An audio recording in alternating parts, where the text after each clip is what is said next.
L'homme ne vivra pas de pain seulement, mais de toute parole qui sort de la bouche de Dieu. Voici votre moment de méditation quotidienne.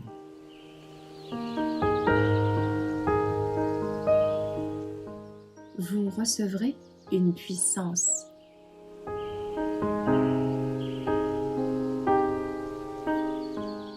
Des lèvres sanctifiées le 10 février. Il entoucha ma bouche et dit : Ceci a touché tes lèvres, ta faute est enlevée, et ton péché est expié. Ésaïe 6, verset 7.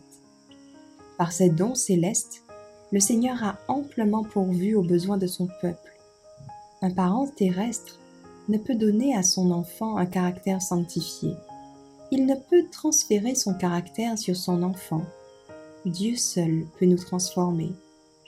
Le Christ a soufflé sur ses disciples et a déclaré : Recevez l'Esprit Saint. C'est là le grand don du ciel.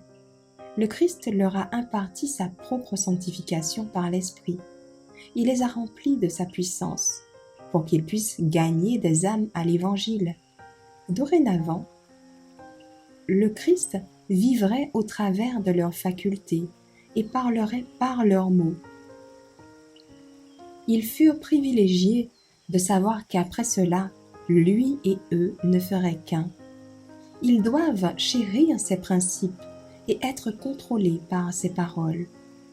Les mots qu'ils prononceraient sortiraient d'un cœur sanctifié, s'échapperaient de lèvres sanctifiées. Ils ne vivraient plus désormais leur propre vie égoïste. Le Christ vivrait en eux et parlerait par eux. Il leur donnerait la gloire qui était la sienne auprès du Père, afin que lui et eux puissent être un en Dieu. Le Seigneur Jésus est notre grand prêtre, notre avocat dans les cours célestes. La position solennelle d'adorateur du Christ n'est pas considérée à sa juste valeur. Pour notre bien présent et éternel, nous avons besoin de comprendre cette relation. Si nous sommes ses enfants, nous sommes liés ensemble par les liens de la fraternité chrétienne. Nous aimons les uns les autres comme il nous a aimés. Unis dans la relation sacrée de ceux qui ont été lavés dans le sang de l'agneau. Unis avec le Christ en Dieu. Nous devons nous aimer comme des frères. Remercions le Seigneur d'avoir un grand prêtre qui est entré dans le ciel, Jésus, le Fils de Dieu.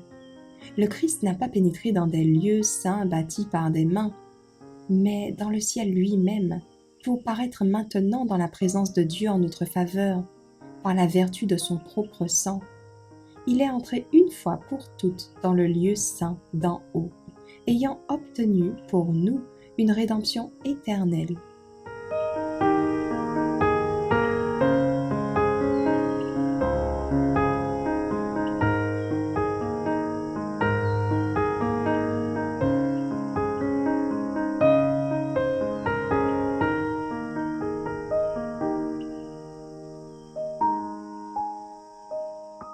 Merci d'avoir écouté cette présentation.